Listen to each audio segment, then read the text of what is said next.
So once the recording is uploaded, an email will also go out explain where you can find it.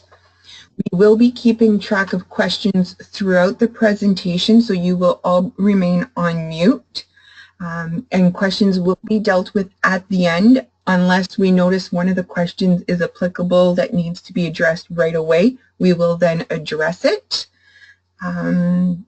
Also at the end, a quick little survey will pop up on your screen just to evaluate the session. So if you can take the extra couple minutes just to answer that for us, that would be greatly appreciated. With that being said, I believe that's all on my end. I will now turn it over to Robin Cook-Ritchie. Thank you. Good morning, everybody. My name is Robin Cook-Ritchie, and I've been working in the literacy field for about 20 years.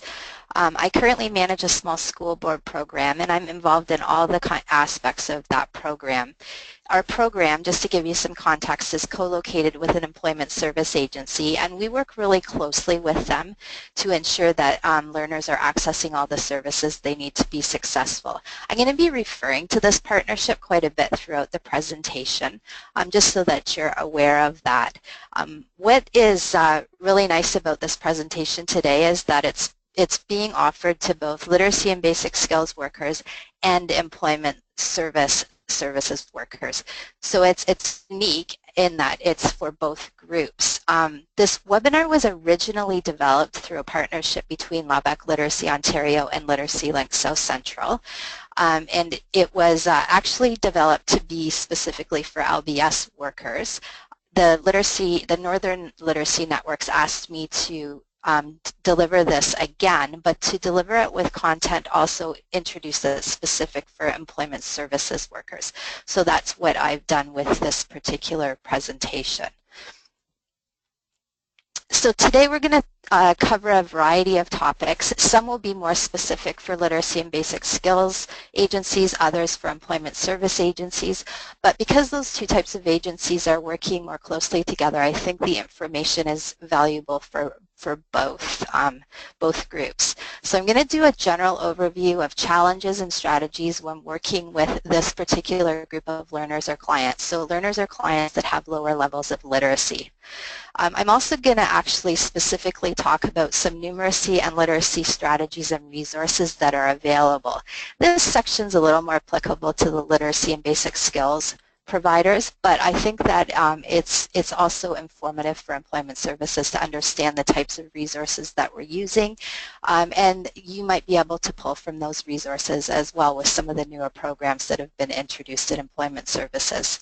I'm also going to talk a little bit about assessment and learners working at lower levels. So some of the assessment tools that are used in LBS and some of the better ones to use with clients that are in this particular group. Finally, I'm going to talk a little bit about partnership ideas and examples between employment service agencies and literacy and basic skills agencies. And again, I'm going to be drawing a lot on more personal examples of what my agency is doing in our partnership with employment services in the area I'm in. So I'm from the southern part of Ontario, and I know that not everything in one area is possible from a logistical point of view as it is in other areas. So it's not necessarily reasonable for agencies to be co-located in the north. I understand that, and but there are lots of different ideas and concepts that I think you can pull out of the information today, hopefully to strengthen those relationships and also get, for the employment service agencies, maybe get a bit of a better understanding of some of the things to look for to identify people with lower literacy levels and things that you can do to help those people move along. So the outcomes for today, for employment services, I hope the participants are going to have a better understanding of challenges experienced in the LBS program and some of the strategies that are used. In addition, hopefully take away ideas about how LBS can benefit certain client groups that are also accessing ES. Vice versa, hopefully LBS can also take away some ideas about how ES benefits their client group and make sure that both of those groups are working together. For the LBS participants, there's some more specific information about strategies, best practices, and resources for both literacy and numeracy learners that are working at lower levels. When we originally delivered this webinar in the last fiscal year, some of the LBS participants might have already seen some of this material, so hopefully it's a good reminder or refresher for you. And if you didn't, hopefully it's some good information about working with learners at the lower levels. As we go along, as Tanya said, please make sure that you put your questions in the question box. We will address the questions at the end of the webinar, and if anything critical comes up, she will interrupt me to answer that question. If you're having any problems hearing me or anything, also let them know via where you can type information in. Okay, so on with the content. What's important to know about workers with, or clients or learners that have lower levels of literacy is that it can really have a big impact on every aspect of someone's life, especially with respect to finding and keeping sustainable employment. Low levels of literacy can really limit a person's ability to do that. They might be able to get a job, but often they can't keep a job for long term. They might just not have the skills to be able to do that job search and to get the job itself. There's all different areas that are affected. Successfully completing apprenticeship training. Apprenticeship is huge in Ontario right now. There's a big push on apprenticeship. One of the things that we see a lot of is people not being able to actually be successful in writing their certification or their qualification examinations because they're challenging and people just don't have the skills to be able to complete those. So that's a big area of concern, and people with lower levels of literacy might find that challenging. If it's not identified before they go and try to do that, that can be a big problem. People with lower levels will often have trouble during training or upgrading programs, so that might be on-the-job training or upgrading or things that people are doing in order to try to get a job. They often or could have trouble using a computer. Computer skills are huge. It doesn't really matter what you do in the world today, you almost have to use a computer. We're seeing that more and more in our literacy programs where people are coming in and what they really lack are the digital skills to be able to function in today's computerized world. Getting and keeping a job obviously can be very challenging with somebody who has some lower levels of literacy. There's every aspect of that, from being able to walk in and fill out an application to being able to participate in an interview. All of those things are affected by lower levels of literacy. As I said before, sometimes people can land the job but they can't keep the job because those skills that they need they don't necessarily have when they start working. Documents are huge for people with lower levels of literacy. One of the, I think, big drawbacks of for people who come in to either register for employment services or for literacy and basic skills is the initial registration form that they have to fill out. That is a super challenging form for somebody to fill out who has a lower level of literacy. It's a super challenging form for someone to fill out who has a pretty good level of literacy, and that's a problem. That type of document use and the understanding of documents can be a real challenge for people who have a lower level. Budgeting and managing money can be a problem as well. So numeracy issues are also literacy issues. They're a type of literacy issue. We hear about financial literacy now, and this is kind of rolled into financial literacy. A lot of people don't have the skills. They need to be able to create a budget, to keep a budget, and to manage their money, which then creates all sorts of other problems with them. And finally, continuing to work when job requirements change. This is also something we're seeing more and more of. People are in positions for a long long time and then something changes, something significant happens, like a new computer system or a new set of requirements or new training that people have to do in order to keep a job that they already have. So all of these things are impacted by people who have low literacy skills. So this is a pretty big number, but almost half of the people in Ontario struggle with literacy, and it's a bit of a hidden issue. In fact, about 42% of Canadians between 16 and 65 have low literacy skills. This doesn't mean people can't fully read and write. It doesn't mean that they're fully illiterate. What it means is that they lack the skills they need to fully participate or reach their potential in the workplace or in society in general. So it's not just about the people who have no literacy skills, it's that range of skills that people maybe don't have, or the gaps in the skills that people have that doesn't allow them to do what they need to do to move on to their goal, whether it be employment or something else.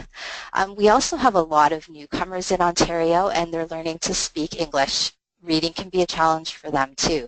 There are programs out there for newcomers, and hopefully, I'm not going to get into that, but that's another thing that we need to be aware of and make sure that appropriate referrals are being made to programs that are specifically there to support language acquisition. But it's something that we're seeing more and more in our agencies. We're finding that more newcomers are coming to our agencies to access some of the services. No matter what language or literacy skills people do have, everybody in today's society can experience information overload. So once again, it's that range of skills.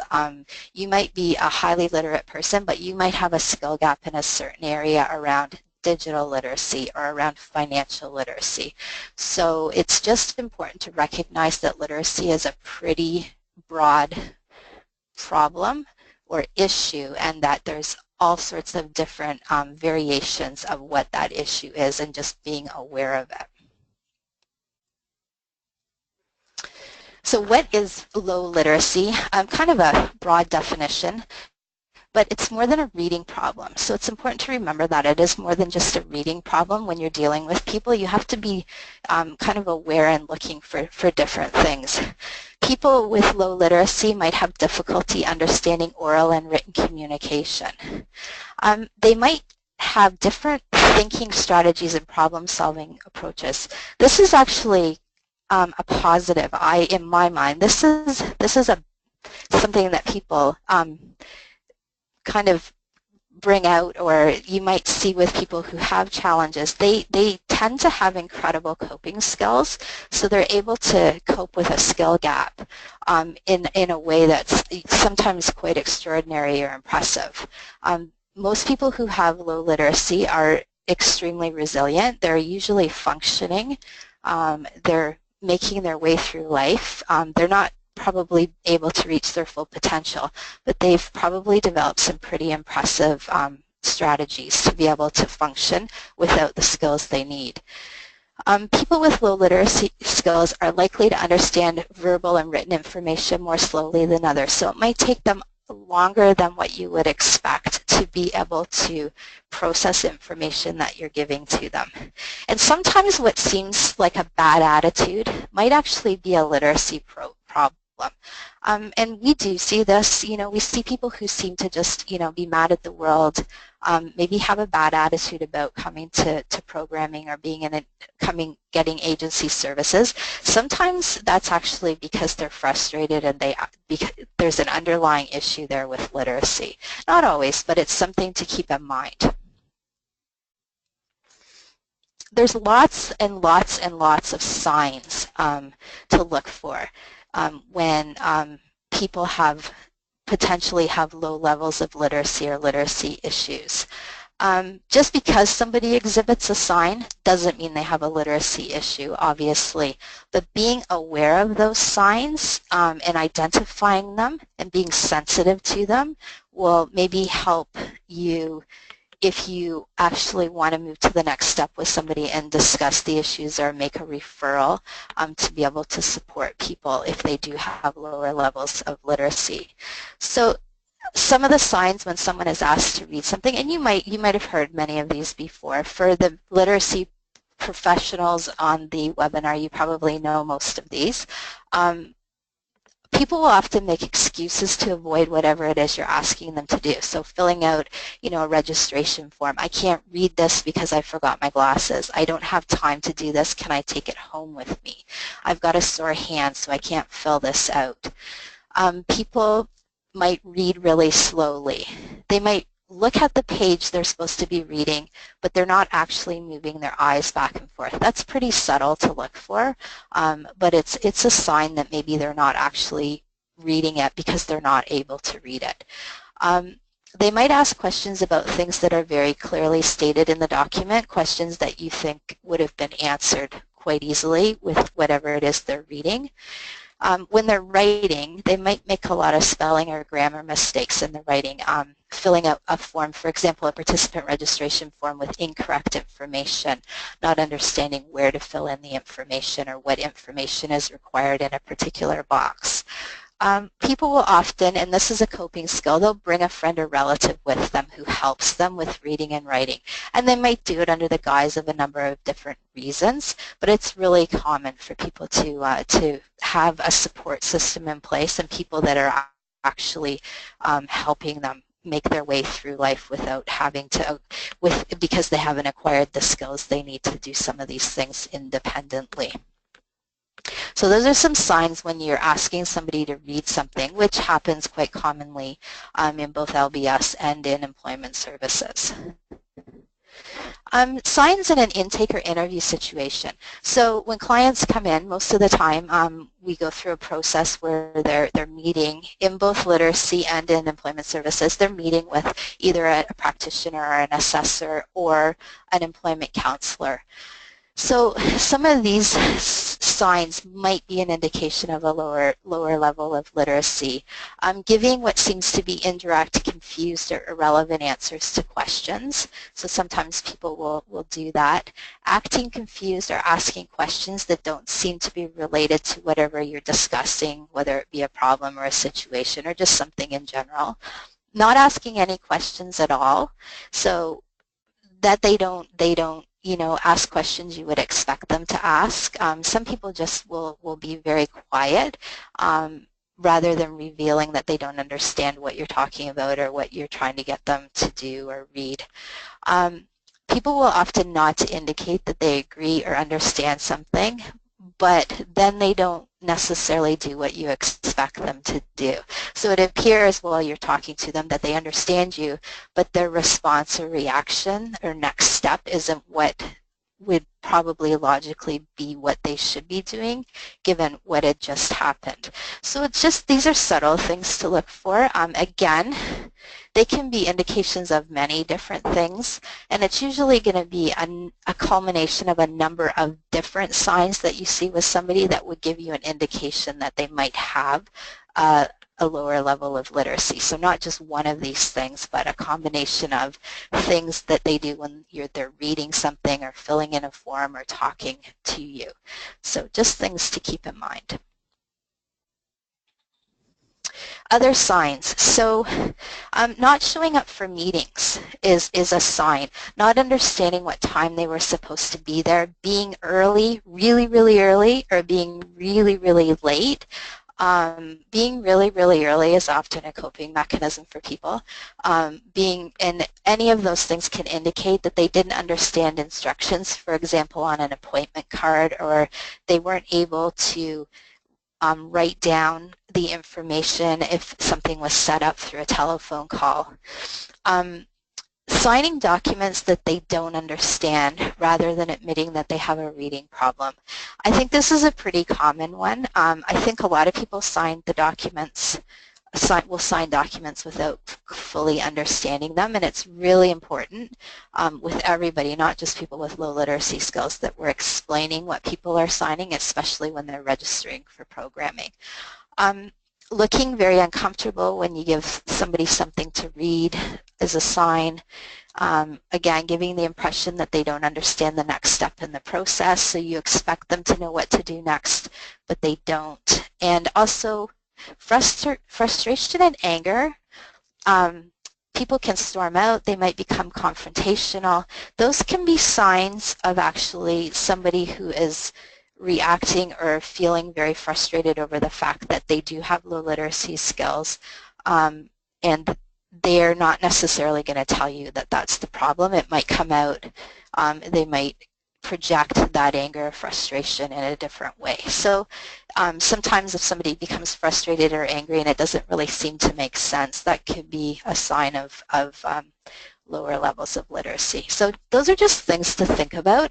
Once again, not one thing isn't going to indicate that someone has that, but they're all things to consider when you're interacting with people, and kind of keeping track of that mentally in your mind, all the different things culminating might give you a sense that somebody, it does have some challenges. Effects of low literacy.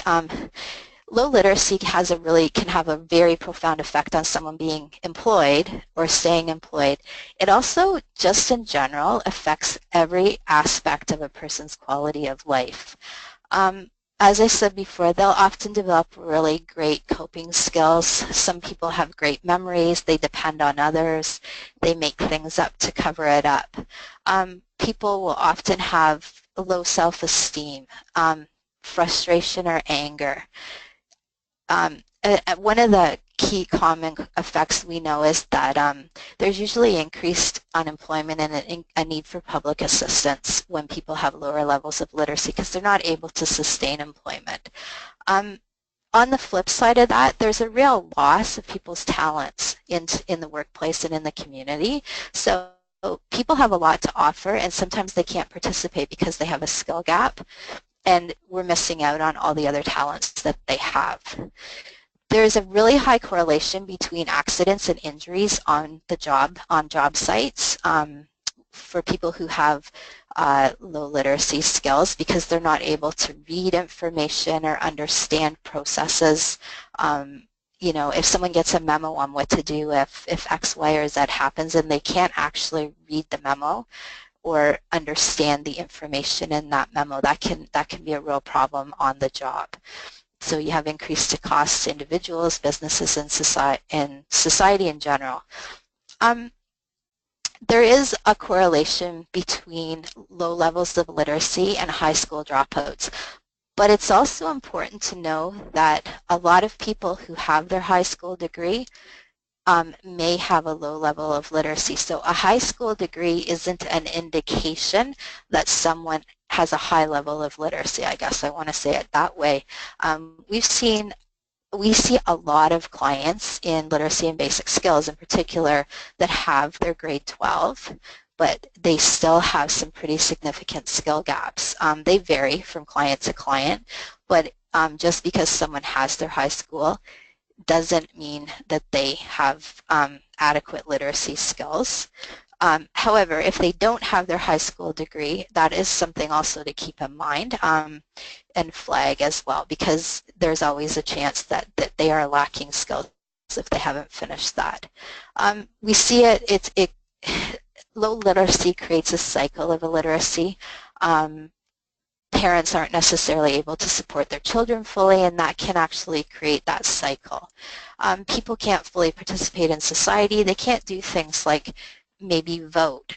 They're not necessarily giving informed consent when they're signing off on things because they don't necessarily have the skills they need to understand them.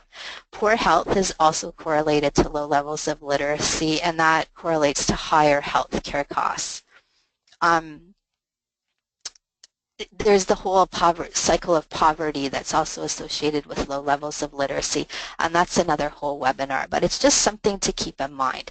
So all of these things you should be thinking about. They kind of all relate also to the different signs that may be indicators of low levels of literacy. Okay, so I just wanted to talk a little bit about language. Unfortunately, and I say unfortunately because I don't think it should have such a stigma attached to it. There is still a stigma attached to the term literacy. So people don't feel often comfortable attending a program that's called the literacy program. Many of the literacy programs across the province have rebranded what they do.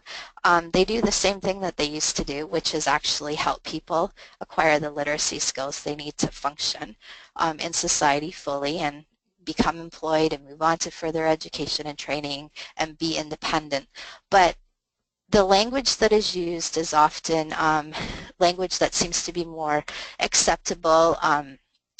So words like training, upgrading, improving your abilities, improving your skills, working on your essential skills, acquiring the knowledge you need. All of those, using that type of language with people, we find kind of takes that stigma away from people accessing services that are specific to literacy. It's kind of one of those catch-22 situations because a lot of people feel that we should just talk about literacy as it is, but other people feel that it's more palatable for people to access programming if we use different language.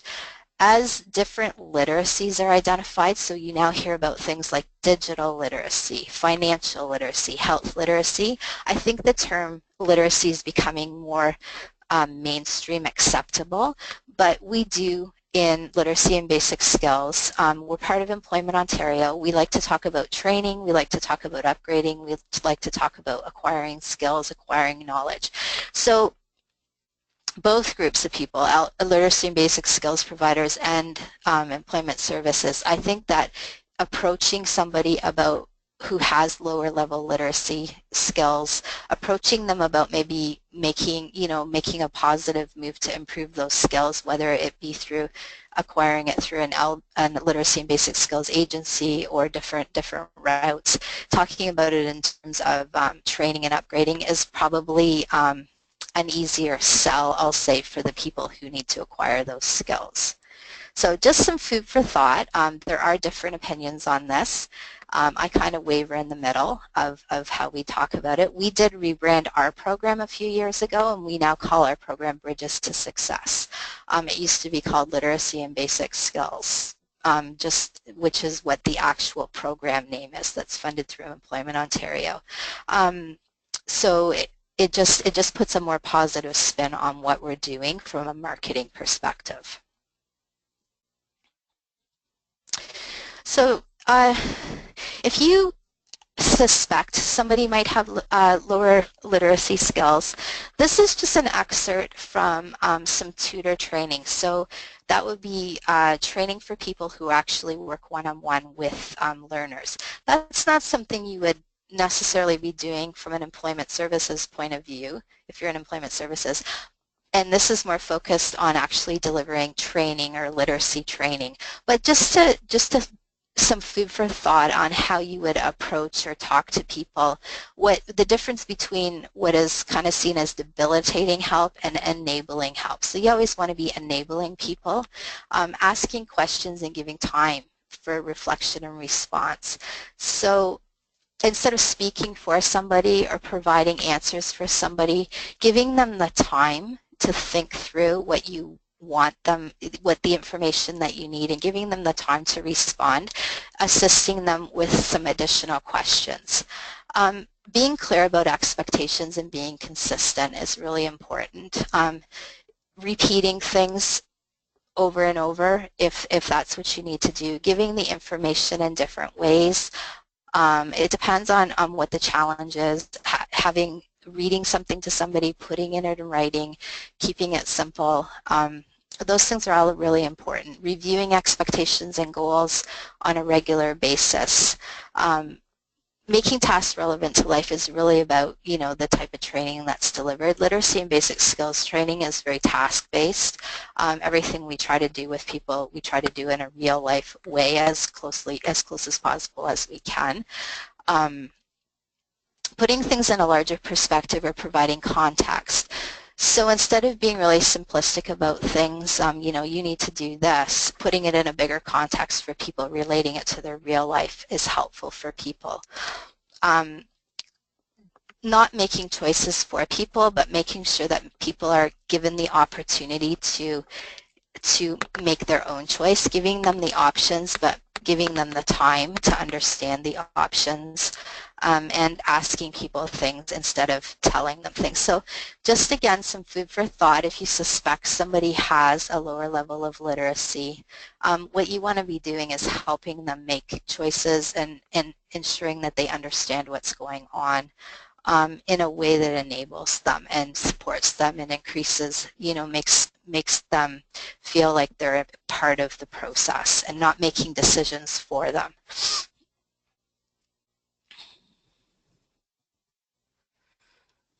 Okay, I want to talk a little bit more. I've touched on this, but I just wanted to talk a little bit more about forms and documents. This is, I think, probably one of my biggest pet peeves in the world we live in, and that is the complexity of some of the forms that people have to fill out. So in LBS, this is particularly literacy and basic skills programs. This is particularly challenging in that the forms that we use when we register somebody for program are incredibly complex. The form that's used in employment services in the array of programming offered through employment services, almost the same form. It's very close. So it's the complexity is an issue there as well. If somebody comes in to program, to get service, and Robin, they have a lower level of literacy. Yep. Sorry, I have to interrupt you. Someone said they've lost audio. I don't know if that applies to everybody or not, though. Okay, I'll let you check. If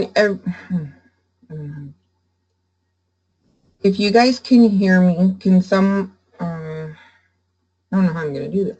Oh, how about if you can't hear, you post a message. Does that work? So apparently everybody can hear, so I will let you continue on and I will send a private message to the person that it applies to. Thank you, everybody. Sorry. Okay. Yeah, no problem. So yeah, if you have a problem like that, please do post a message and we'll try to address it right away, so that you don't get too far behind. And I can, so just go ahead and do that. Okay, so back to forms and documents. So it's a huge challenge. Now, different literacy and basic skills agencies do handle this different ways. In our agency, we always fill the form out with the person. We would never expect them.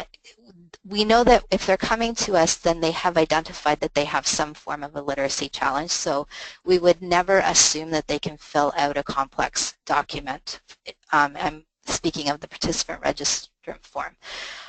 It's something to be aware of in employment service, from an employment service perspective, because people do come in and depending on the agency, and I don't know the process in every agency, I don't profess to know that, but in many agencies I know that people are handed a registration form and asked to fill it out.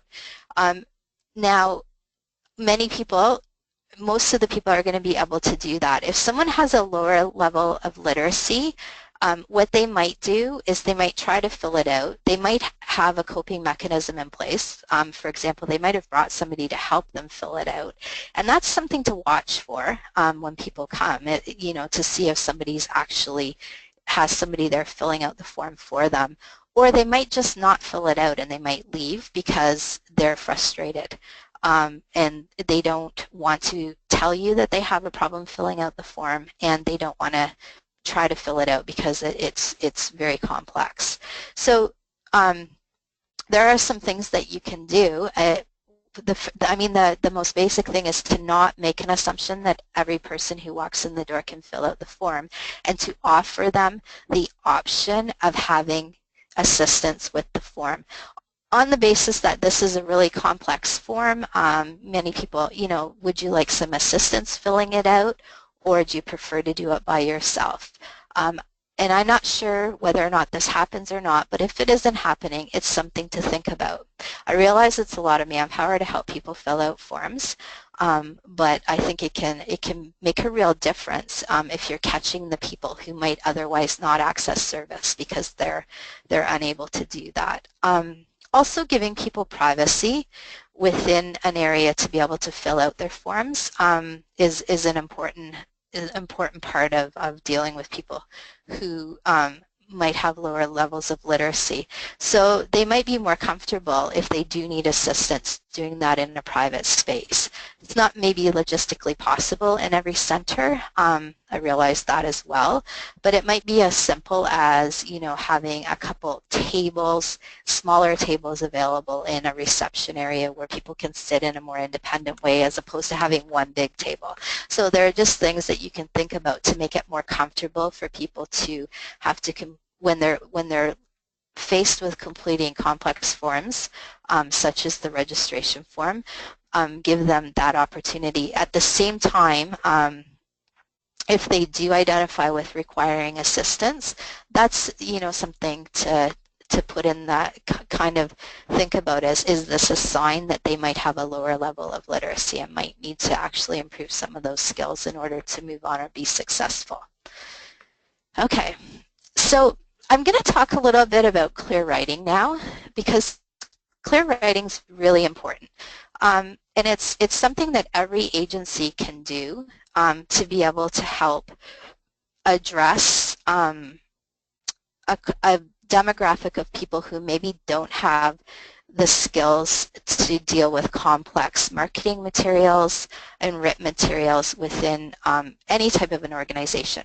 So I think that this is important not just for employment service agencies, but all agencies, including literacy and basic skills agencies, to take a moment and really think about clear writing and think about the materials that you're using right now and the materials that people have to interact with. So if you're using clear writing, it makes your written materials easier for everybody to understand. So good writing is clear thinking made visible. There are a lot of benefits to making sure that everything that you put out to the public has been screened or vetted with clear writing principles in mind. You'll also hear the term plain language sometimes. Some of the ways that you can kind of integrate this or address this quickly is maybe to organize a clear writing workshop in your workplace. So to have, you know, some staff training around clear writing, or to have another agency come in and actually do a clear writing audit of your materials. So I would highly recommend that if this is something you're thinking is a good process to go through, your local regional literacy network can probably help you out with this, or at the very least source out some information and help with this. There's lots of stuff online. A lot of it's just common sense, but you can, you know, it is a good idea to get everybody on board with this to make sure that your stuff is continuously vetted through this process. So if your stuff is written using clear writing principles, you're going to increase your marketing advantage, which is going to in turn make your program participation better. Clients are going to have a way better chance of understanding your promo material that you send out and what you have to offer if it's written using clear writing principles. Understanding information that clients are interacting with, whether it be out in the world where they see it or within your actual agency, is going to decrease your clients' anxiety. It also helps people who have lower levels of literacy because they're probably going to have a better chance of being able to understand the information. It makes it easier for people to understand policies. Clients are going to have a greater chance of doing what you need them to do if the material they're interacting with is clearly written.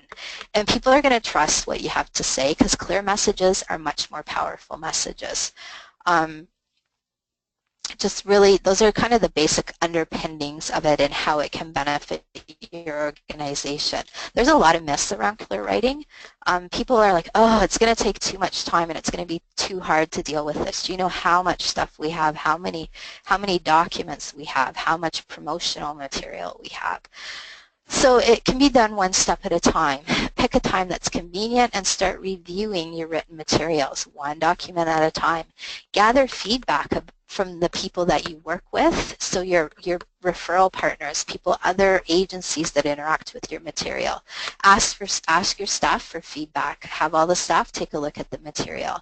Ask your clients for feedback. people like to offer their ideas, and they love it when you ask for opinions. So getting feedback from the people who are using the material is critical. And keep in mind that many clear writing tips are just common sense things, such as shorter sentences are easier to read. So a lot of it is just common sense, and a lot of the principles are pretty easy to apply. Another myth is that it will make our things look plain and boring and dumb down our materials. Not true at all. Clear writing suggests that less is more. So you can be creative while you're using easy to understand words, more white space, and graphics that guide the reader. Clear writing shows you how to communicate in a way that's more effective and easier to understand, and your message won't be compromised. More people are going to understand what you're actually trying to say. Another myth, we've never had a complaint about our materials, so they're probably fine. Well, people probably aren't going to actually come to you and say, we think your materials aren't clearly written. You might never know if your materials are being misunderstood, because the people who don't understand your materials probably aren't going to tell you. You're never going to hear from them. They're not going to engage or participate in your program if they don't understand what your message is. If something looks complicated or hard to read, people are going to ignore it, especially people who have lower levels of literacy. Why would they try to read it? It would just be frustrating for them. So, you can't know what you don't ask, and you can't assume that people are going to tell you something. So that is a really, really big myth.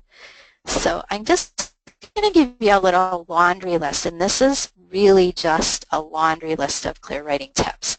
I just extracted them off of the Literacy Link South Central website. They have clear writing services, and these tips pop up. So this isn't a workshop, this isn't all of the tips, but it's things to think about when you're writing documents or when you're evaluating the things that you already have in-house. Good use of margins and white space, so lots of white space. This particular slide is a terrible example of clear writing. It has way too much text on it. There's no white space, no graphic to lead you, so just keep in mind. The only good thing about this slide is that we're using dark ink on a light background. Use upper and lower casings. Don't use all capitals when you're writing a message. It's actually harder for people to, especially those people who have lower literacy, to understand something if it's all in capitals. Use graphics sparingly. They should reflect your message but not take up too much of the white space. Don't be afraid of white space. White space is actually a good thing in clear writing.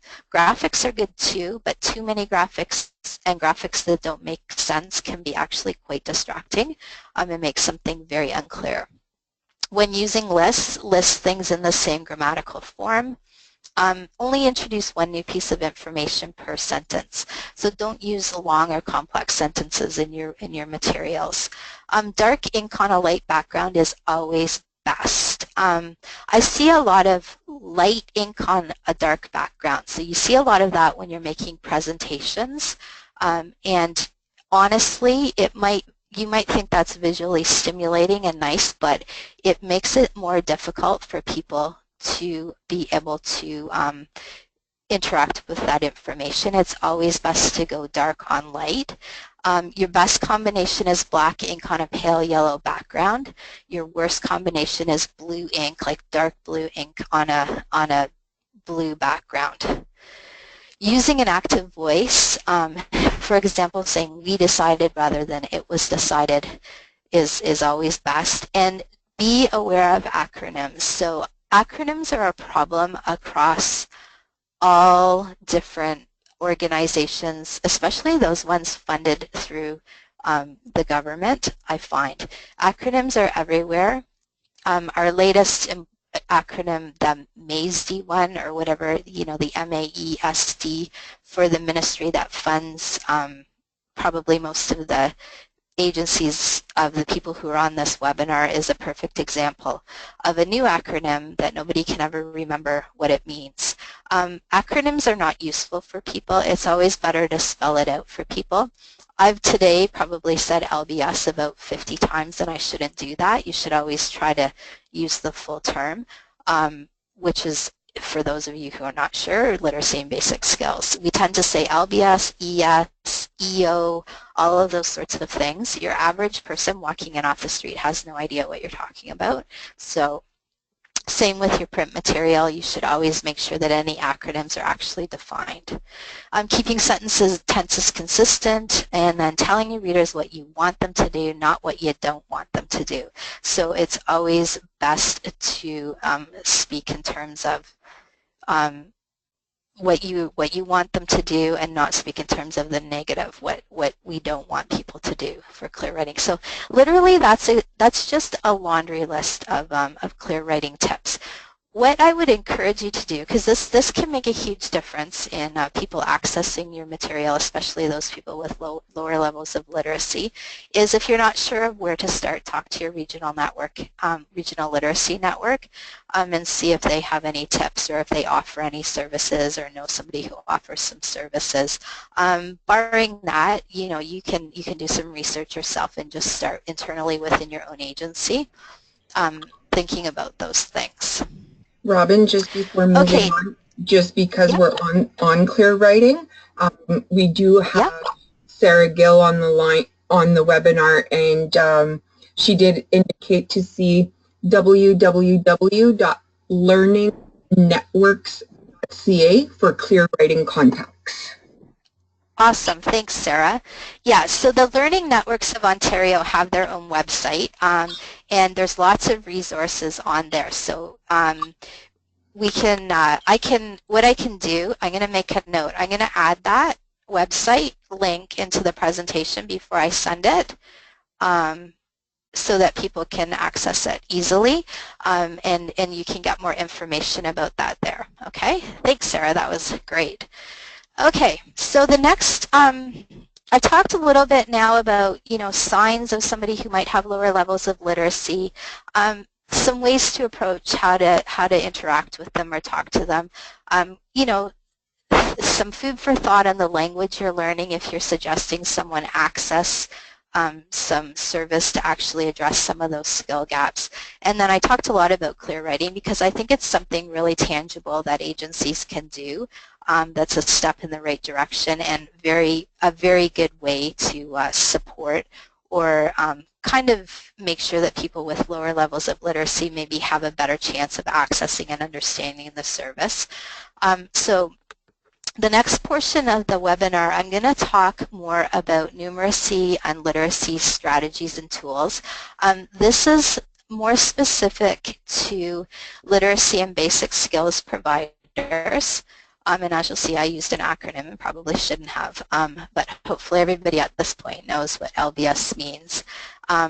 So even though this section this is kind of part of the original webinar, and this was really developed specifically for literacy providers who are providing upgrading to adult learners. I think that if you're an employment service agency who maybe has a Youth Job Connection program contract or that or the summer one, some of these resources might be useful for you as a source of tools that could be integrated into that 60-hour training component or the 20-hour training component for the summer version with those clients. And it also hopefully will give you kind of a sense of the type of range of resources that we have available. So all the resources and strategies I'm going to talk about are resources and strategies that are more specifically there to support people who have very, very low levels of literacy.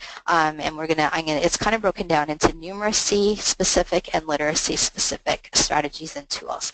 So I'm going to run through this. There's quite a few slides, lots of information. Again, don't worry about it. We're going to send out the PDF. So all the links and everything that are in here are integrated right into it. You'll be able to just click on them to access all the resources or where you can find these resources in this next section.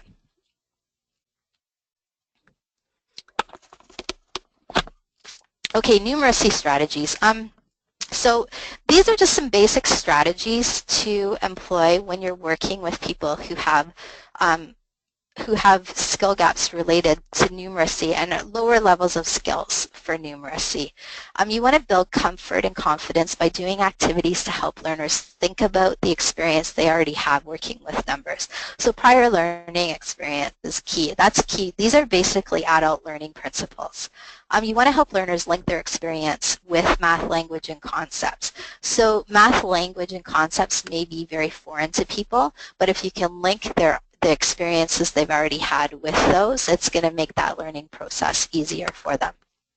Help learners learn to express math concepts and equations in words. So that's a pretty important one, and just to be able to understand the numerical and then the word for that, the number.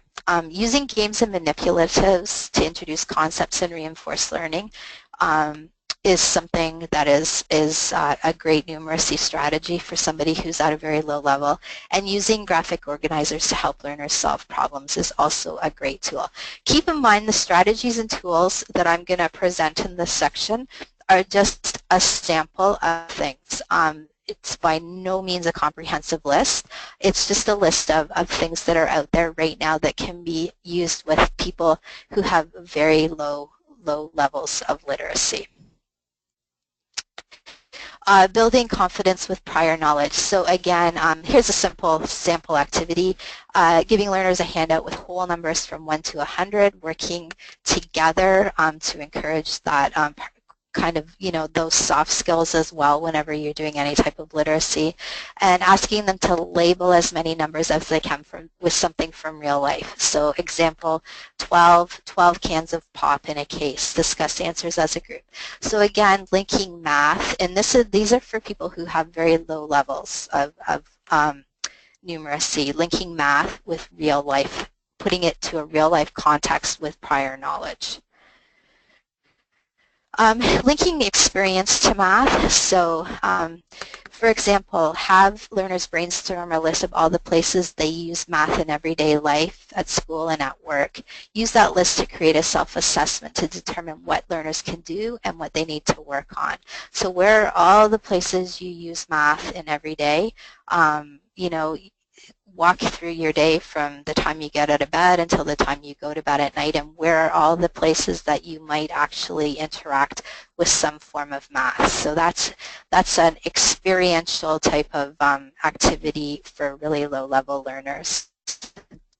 Expressing math in words, using simple math equations, and then working with a partner to say the math word problem using that equation. So come up with a math word problem that relates to a simple equation, put it into a real life context that actually helps learners move on to the next step to be able to be more comfortable with word problems.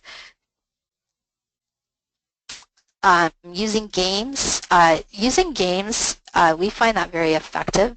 We've integrated iPads into our everyday instruction.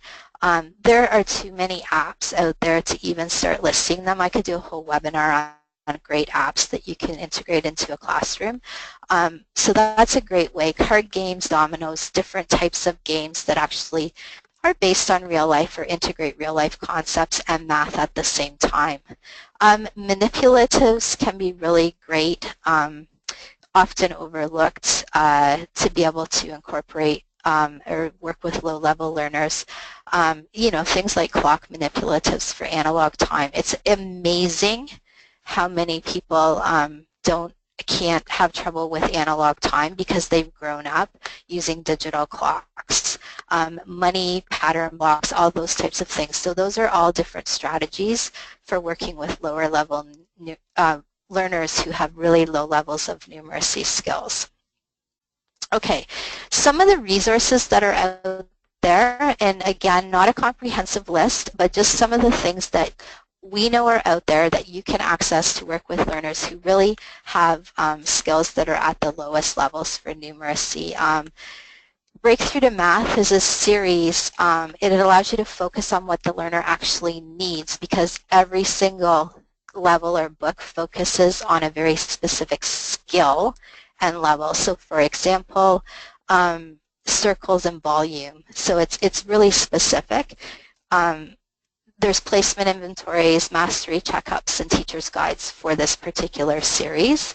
It is available for purchase, and it also links all of the concepts that are learned to real-life applications. So typically problems that are real-life problems. These are adult-based materials too that I'm going to tell you about today. So there's lots of resources out there. The problem is a lot of them haven't been developed for adults. They've been developed for children.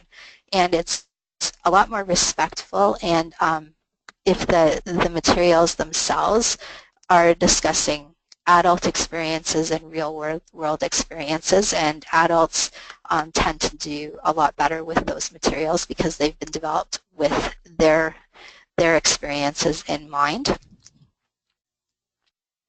Okay, Modern Math Modules is a resource that was developed by Labac Literacy Ontario, and it was to create an updated version of a out-of-print series called Math for the Real World.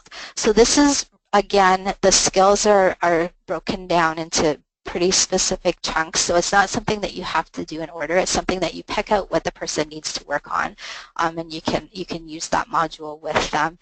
There's real life activities in there. It's all kind of integrated within the activities that are there. This particular resource is also cross-referenced with the Ontario Adult Literacy Curriculum Framework. So for the employment service people who are on the webinar, the Literacy and Basic Skills has something called the Ontario Adult Literacy Curriculum Framework. So this is kind of the umbrella under which Literacy and Basic Skills is delivered. It was developed specifically for adults for the Ontario Literacy and Basic Skills program, and it's a competency-based system where there are 6 competencies that are essentially taught through literacy. Every person who comes into a literacy program is accessing only what they need to access. So it's not a set curriculum that people work through. It's a framework that literacy uses in order to determine what a person's going to do based on the goals they come to the program with. Numeracy resources continuing on this Everyday Math Skills Workbook series developed by the Northwest Literacy Council is fantastic. Again, free to download, which is really, really nice. And you know, just to connect for those employment services delivering youth job connection, Kitchen Math, for example, might be a great resource for a client who will be completing a food service placement. So if they, they might want to brush up on some of those math skills related to working in a kitchen. So some of these resources might be of use specifically within employment service agencies through some of these new youth programs. But always keep in mind that if a client has some needs that are related to something specific like that, your Literacy and Basic Skills agency can also probably deliver the programming that that person needs to be able to get those skills. So partnering between those two agencies is, I think, becoming more and more important. Everybody can't do everything, so finding, having people access those services can be really beneficial to the client. Okay. Numeracy in Action was developed by Community Literacy of Ontario, again free to download, and it has a number of task-based activities, and there are a number of lower level activities in this particular resource. So for learners working at a lower level with respect to numeracy, and you wanting to access some great task-based activities, this also includes some modifications. It gives you suggested modifications for learners working at lower levels. So it might be a higher level task, and they give you a suggestion on how you could work with that task with a learner who is actually at a lower level. So great resource.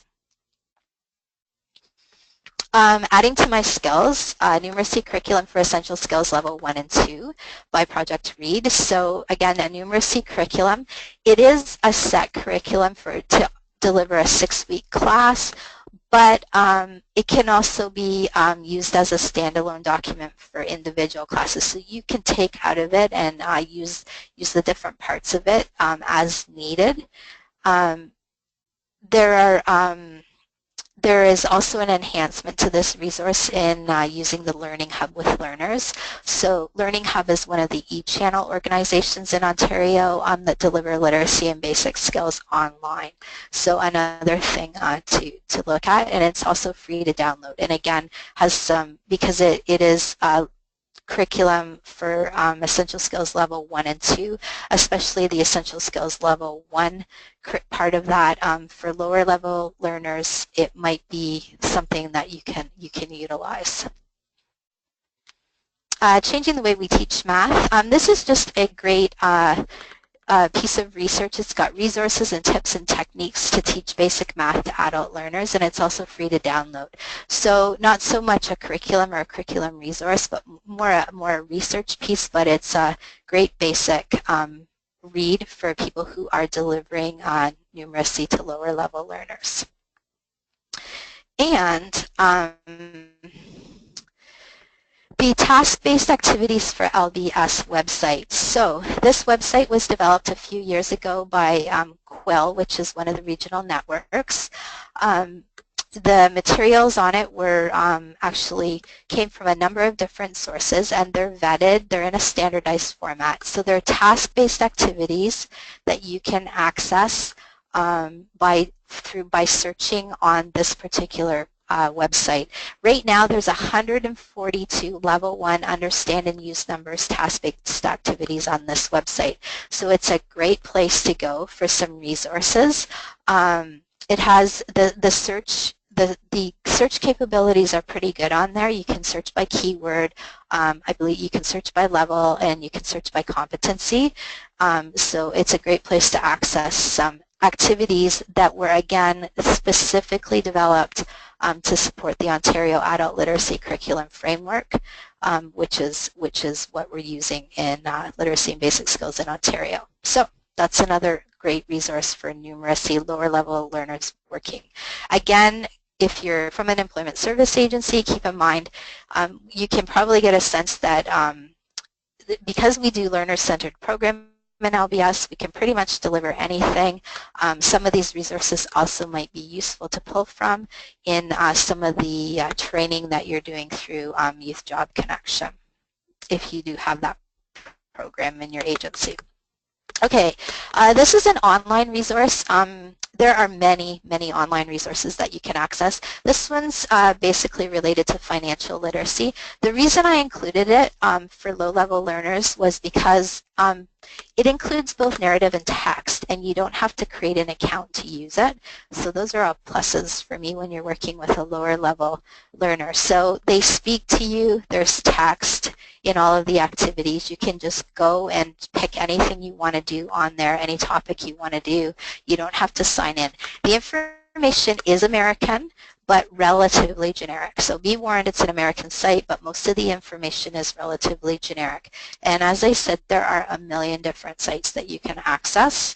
But I found this one to be particularly good with respect to the fact that if you're working with someone at a lower level, it's quite interactive, and it does have the narrative built into it. So it tells the person what is happening. They don't just have to read the information.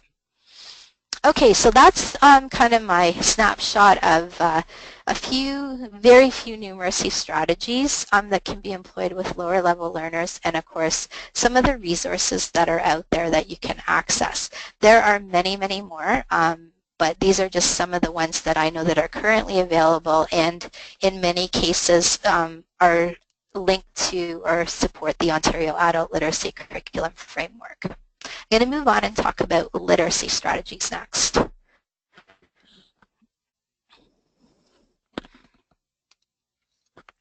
So some of the key literacy strategies for learners working at the lower levels are building letter and sound recognition, increasing word recognition, improving fluency and expression, increasing comprehension, and then transferring real-life applications and situations.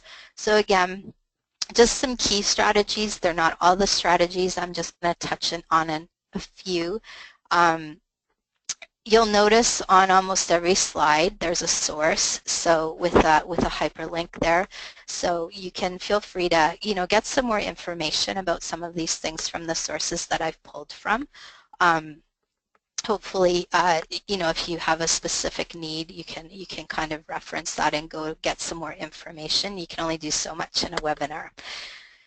So I'm going to just kind of walk through some of these strategies, same format. Then I'm going to talk about some of the resources that are out there to support learners that are more focused on the literacy as opposed to the numeracy end of things. So some of the letter and sound recognition, some of the skills that people often need to work on, and these are people who are probably who have very low levels of literacy. These are the people who maybe come into your program and they really can't read or write. Now we find that they're not, usually people have some ability to read and write because they've developed some coping skills, but sometimes they need to go back and start at the basics so that they get that really good foundation. So I'll just kind of walk you through some of these the ideas. So visual puns and keywords are great strategies to use with for that letter and sound recognition. And in that, when we move on to the some of the resources I've included actually will focus on these specific things. Word recognition, the skill of word recognition. English is a crazy language. We'll talk a little bit more in the next slide about that, but sounding out words, identifying word patterns and families, developing sight vocabularies, recognizing the shapes of words, and using context to predict words are some really important strategies to employ for people to build their word recognition ability. Some of the things that you see at the bottom, there's the visuals, there's an excerpt from one of the resources, the Laubach Way to Reading. The thing that looks like a cross, it's called a tachistoscope, and that's a manipulative that you can use to work on word families. And then again, the shape of words. So understanding the shape of words, some people are very they need to do things in a way where they're involving a physicality to what they're learning. So understanding the shape of words, tracing the shape of words at very low levels is sometimes a very useful strategy. Okay. English word pyramid. So this is, you've probably seen this before, definitely if you work in literacy, probably anyways. 89% of all words are spelled according, this is English, according to recognized patterns, and the other 11% are learned as sight words. That's a lot of sight words to learn.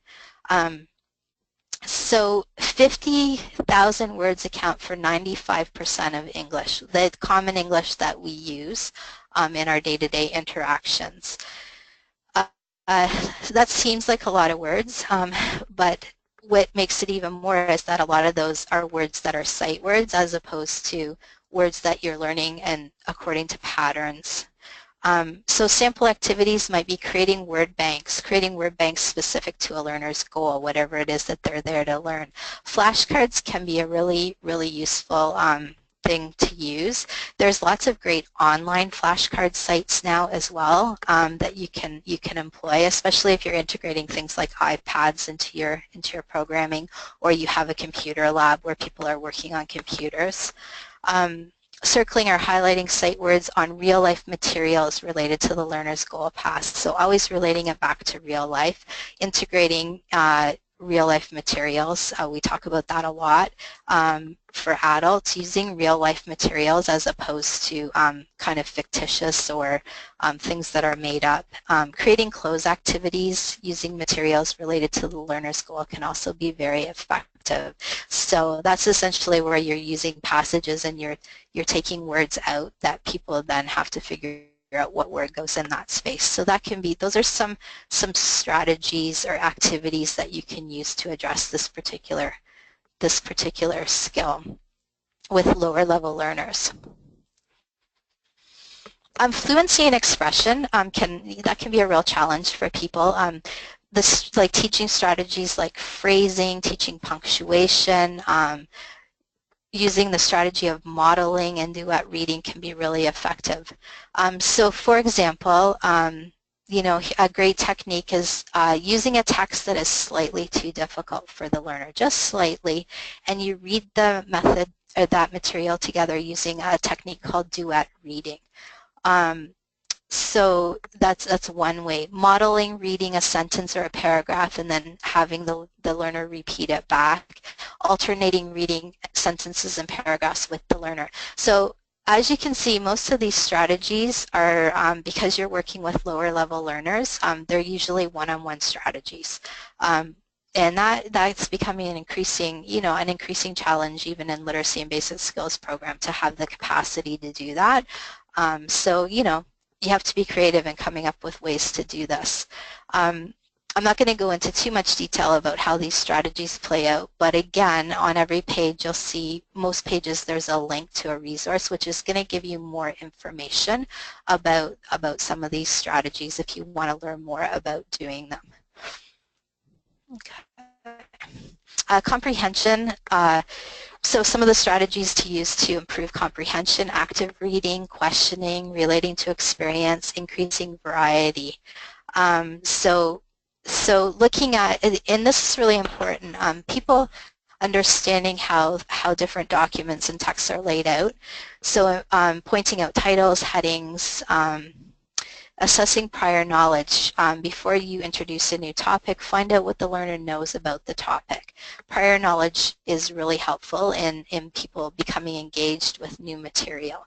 Identify the purpose of reading. Don't, you know, especially with lower level learners, it's important for them to understand why you're having them engage with material. There should always be a purpose for it. Making predictions about what the text will tell you, and reviewing vocabulary. So again, all pretty basic strategies, but things to think about when working with learners. A bit about active reading. Active reading involves imagining what is happening, filling in missing details, wondering about what will happen next, figuring out why something happened, comparing to your own experiences. So it's about integrating all of those things into reading activities. It actually helps with the problem solving and and those skills as well, on top of improving comprehension. So it's integrating all of those different skills into the strategies that you use. Okay, so transferring, and this is a really important one, I think probably the most important one, and something that we do, and it's important, I think, for everybody to know if you're sending somebody into literacy and basic skills programming. This is kind of the underpinning, or one of the most important concepts, and that is transferring things to real life situations or using real life materials. So using everyday materials and doing task-based activities. Our system is a task-based system, so the idea is that people are learning the skills they need to do, but they're doing it in a task-based environment where they're doing activities that are as real life as possible. And that, again, is a strategy that you would always employ, even with learners at the very lowest levels. Okay. So I'm just going to walk through some of the resources now that you might want to access or use if you're working with lower level learners. Laubeck-Waiter Reading is really a series that can be used with someone who is at the very beginning stages of actually learning how to read and write. So it's something that it is available for purchase, has all sorts of different supplementary materials that support it.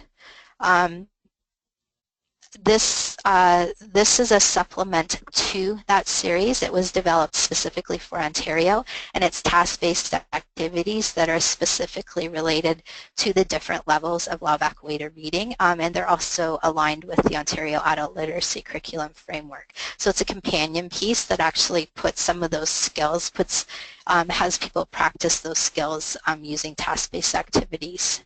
I'm going to go through these fairly quickly because you can kind of look at them more closely if you want to, but it just gives you a sense of some of the things that are out there if you have learners working at really low levels. Voyager is another series that's available, and it's really focused on reading and writing, but it's, you know, kind of, it's a little more contemporary than a lot of the things that are out there, but written again for adults. Challenger, similar to Voyager, but it actually goes from a fairly low level to a fairly high level. It uses fiction and nonfiction to do that.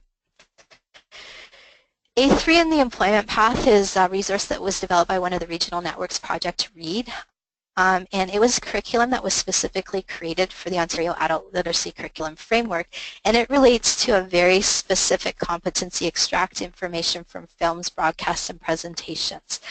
It's something that you can download for free, and it's probably particularly useful for working with learners at really low levels because you're integrating media into, so what you're actually doing is focusing on information that you're extracting from media, and that can be a good starting place for a lot of people who are at very low levels. So that's a good, it's also related to employment, which is fantastic.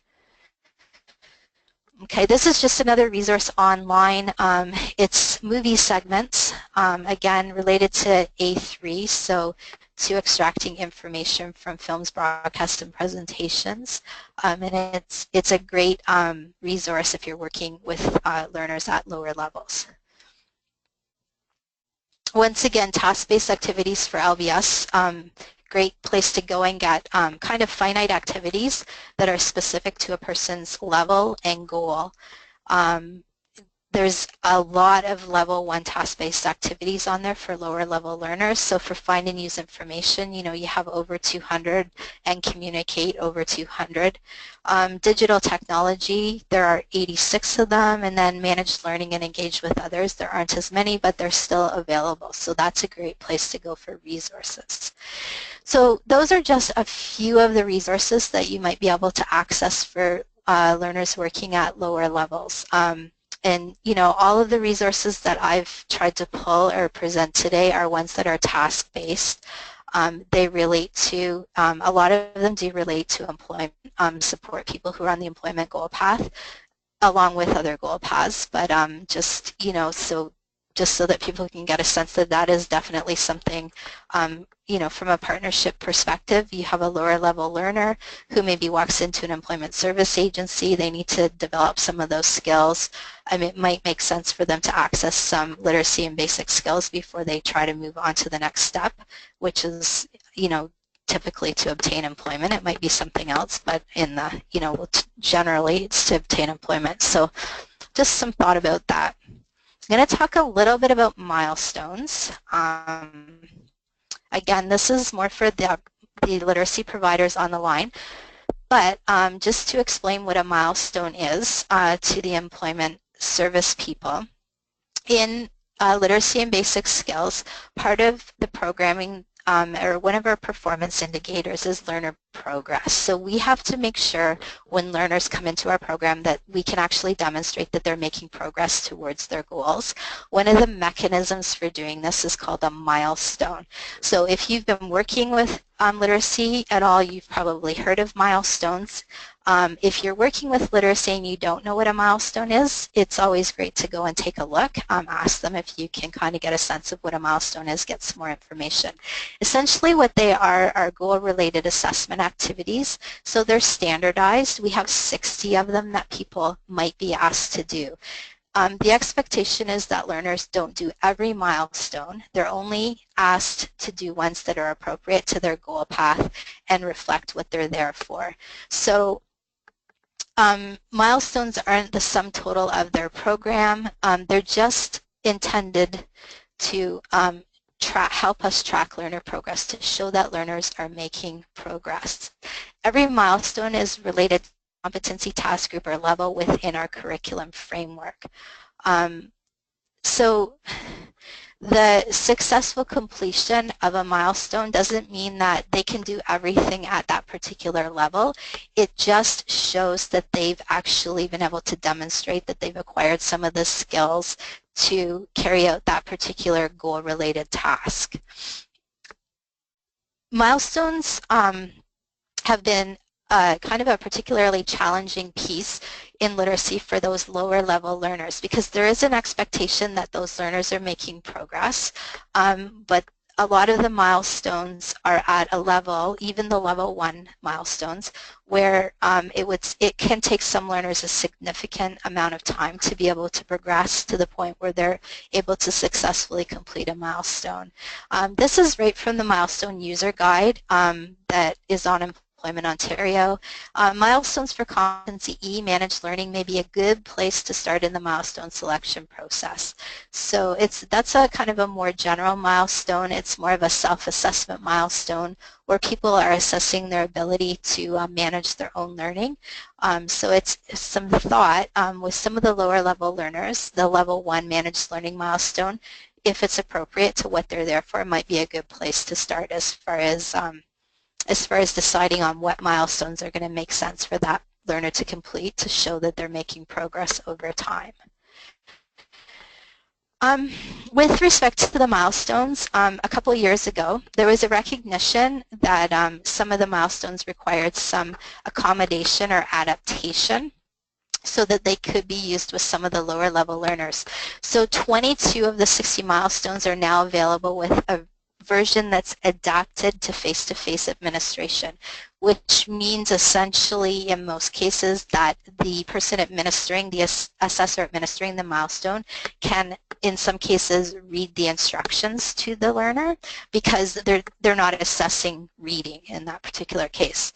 So for literacy practitioners, when you're looking at the milestone index, they're indicated by the use of an A next to the milestone number in that file. They're meant for learners that have limited reading skills. So they're meant to be able to assess progress for learners who do have very limited reading skills. Both the original and adapted versions are still available. So you don't have to use the adapted version. The original is still available if that's more suitable for the learner. And that's something that practitioners should do, is review the versions to determine which version actually suits the needs of that learner. And then really the primary difference is how they're administered. Sorry, did you? I just heard. Just a quick comment from a participant. Yep. It says the only thing is that you have to make sure to attach E, so uppercase E, to another milestone because the ministry doesn't like it as a standalone. Okay, I'm not sure what that means. Maybe that person could elaborate? Yes, so Candice, I've unmuted you if you don't mind maybe further explaining that part.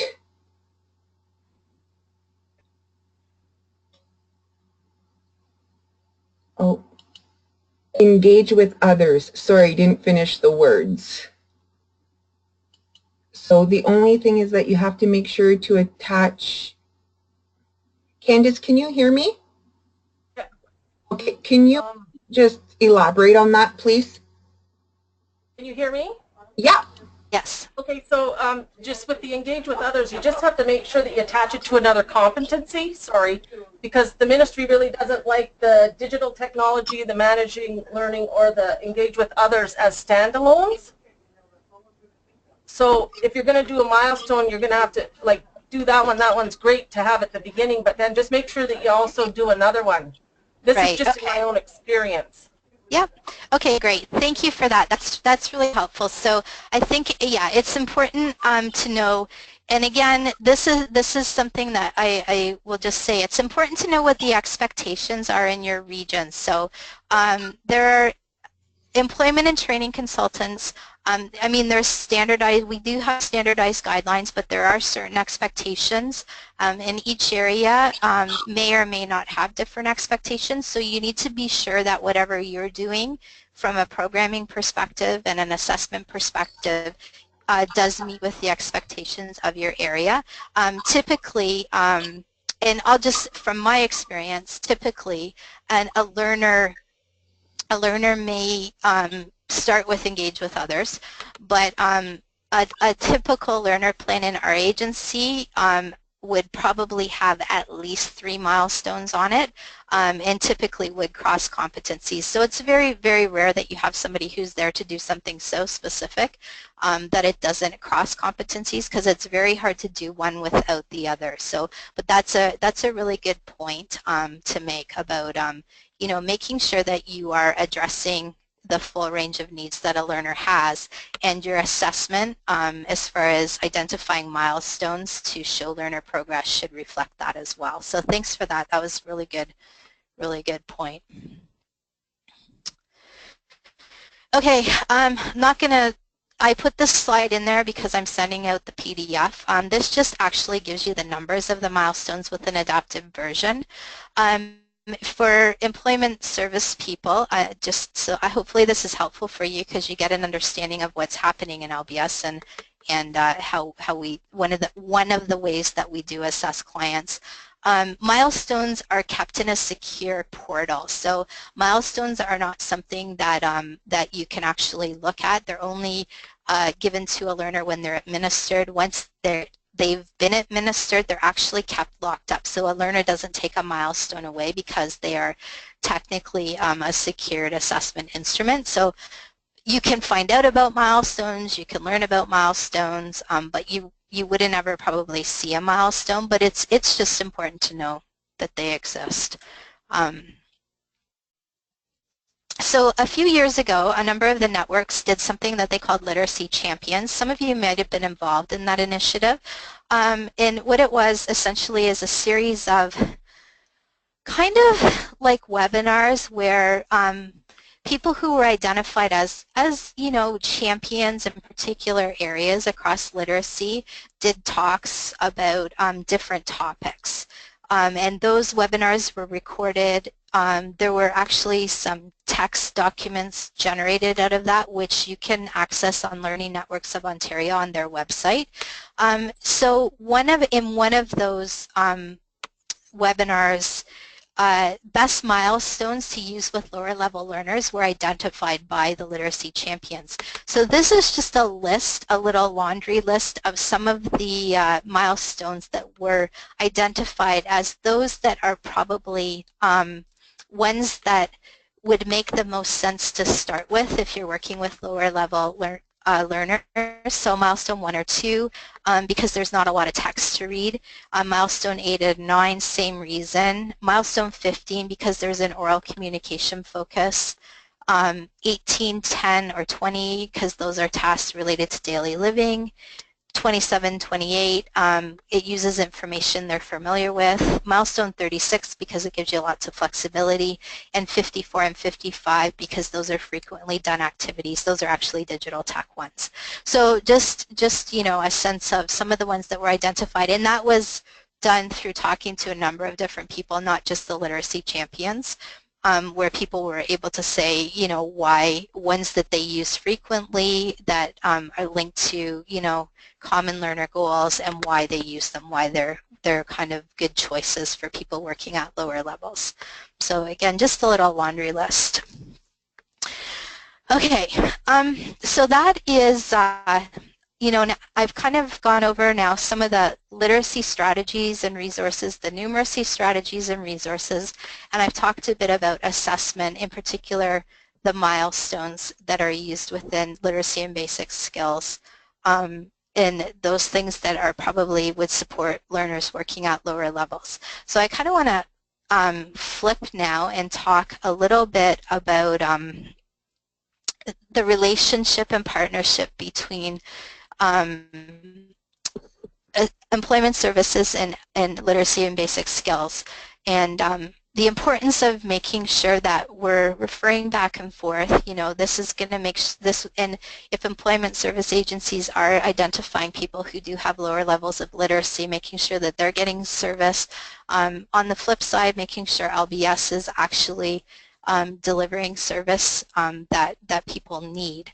So one of the key measures of success with our funder, Employment Ontario, and that's for both types of agencies, is service coordination. A huge focus for the agency I work in over the last 5 years has really been on improving our current community partnerships and trying to develop new ones. We've done this in lots of different ways, from meeting directly with partners, attending partner staff meetings, inviting partners to our tour our site, and doing online marketing. Opening a webinar and giving you information is just a start, but actually talking to each other face to face is always going to be better. We've done we go to employment service staff meetings every once in a while and talk about what we're doing. Sometimes employment service counselors will actually come and have a sit down with us in literacy, and we'll show them what we do. They talk to us about what they do to make sure that we really have a good understanding and have a good sense of when it makes sense to refer people and how they're going to fit within those two services. We have, by doing this and really focusing on it, we've actually seen an increase in the percentage of our learners being referred in from our partners from 78% in 2013-14 to 88% in 2015-16. So I think we've actually seen some movement because we've put a lot of focus on this. Some of our key partners obviously include Employment Services. We also work really closely with Ontario Works and the school board, the different programs the school board offers through adult credit and continuing education. One of the key things, though, that we've really done that I think has really increased that relationship and increased those referrals is we've built a lot of targeted training programs. So our targeted training workshops or programs are short-term training sessions where learners who have a common goal, so they're all there because they have a common goal in whatever it is that we're offering, come together to work on the essential skills that they need to achieve that goal. So we have several different things that we've developed over the last 5 years. Topics include things like, so they're specific. People come in, they're working together as a group. It's a finite period of time. There's a start and a finish. And we've basically developed the curriculum. We have integrated the milestones. And people come in to actually do these from start to finish. Things like budgeting, customer service training, digital basics, G1 literacy prep, parenting, prep for e-learning credit, organization and time management. So we have all different ones that we're offering. We actually have some new ones that we've started working on as well. From the perspective of literacy and basic skills, they all have integrated milestones. All of the curriculum that we develop crosses competencies. So even digital basics, although the focus is really digital literacy, it also incorporates some communication, and it incorporates find and use information, because you can't really do anything on a computer if you're not also integrating those other competencies. So every curriculum that we build will have a variety of different milestones that do cross competencies, as does the content. And we have found that this has been a very effective way to engage people in accessing the program. We also find that if people come in for targeted training, often they'll stay on. They might access another targeted training thing that we're offering in the future, or they might come to what we call regular programming, where they're coming on a schedule they set up with us to work on skills that they know that they need to work on to be able to move on to their next step. So it's been good in both regards. One of the things that we did, though, is we didn't just come up with this on our own. We actually went, so these are just some examples of some of the things that we've been offering recently. One of the things that we noticed, or when we co-located with with employment services, and I realize that that's not a reality for everybody, but even if you can't co-locate, having the discussions are important between the different agencies. One of the things that we discovered through discussion after co-locating and just, you know, clients that we were seeing is that there were needs that clients had that were coming into employment services, needs that they had that employment services didn't necessarily have the capacity, time, or money to address, but they were things that we in literacy and basic skills could address.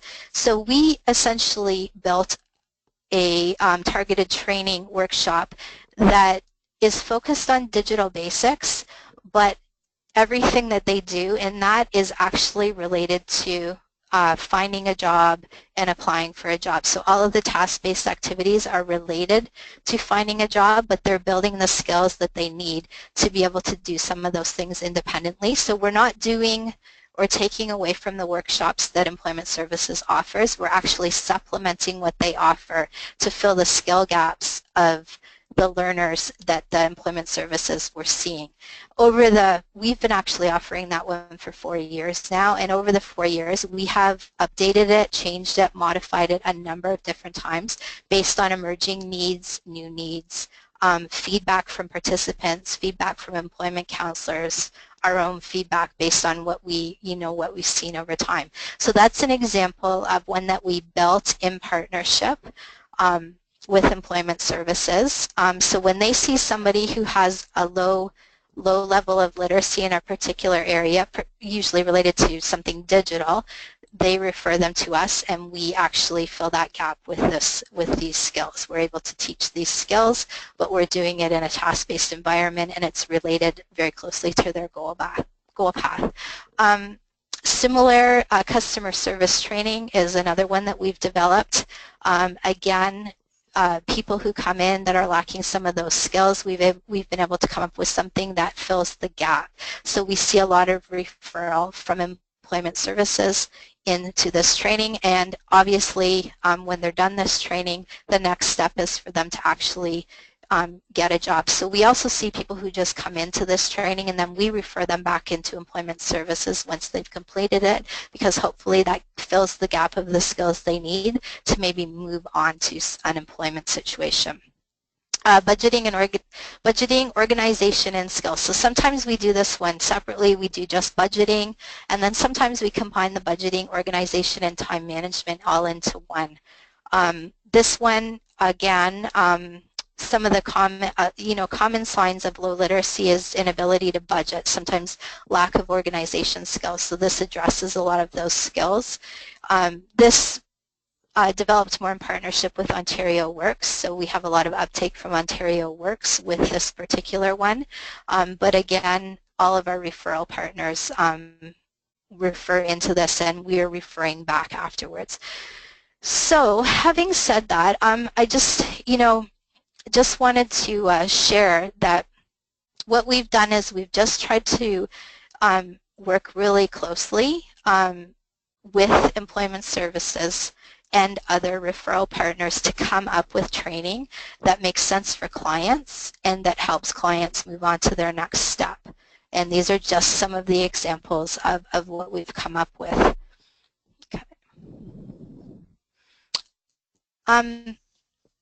I wanted to highlight, just from an assessment perspective, I wanted to highlight this resource because this is another partnership or thing that we did that benefited to both LBS, or Literacy and Basic Skills, and Employment Services.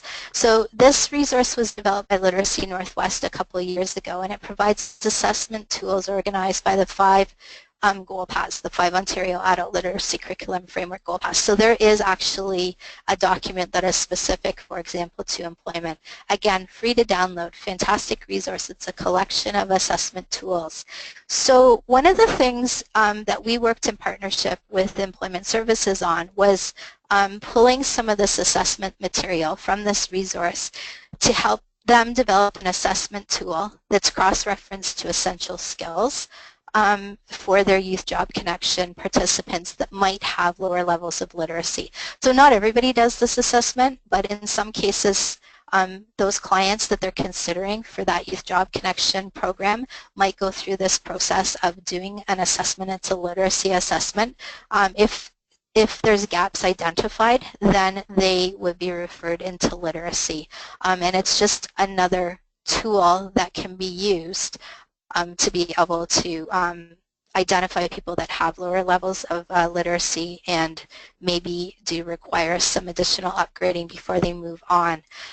We will also use our targeted training. We have a lot of people who come through our targeted training programs that might be waiting for YJC, Youth Job Connection training to start.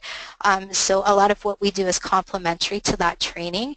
And if people are waiting to start and they need to upgrade some of their skills ahead of time, then they might move in. If some of their lower level skills have been identified, they'll be moved into one of the targeted training workshops prior to actually accessing the Youth Job Connection